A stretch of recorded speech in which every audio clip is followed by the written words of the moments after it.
तो नमरो न देलू हो। जहिया से शादी कैलू हालू न पूछेलू हो।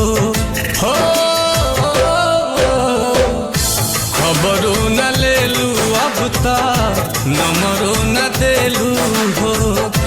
जहिया से शादी कैलू हालू न पूछेलू हो।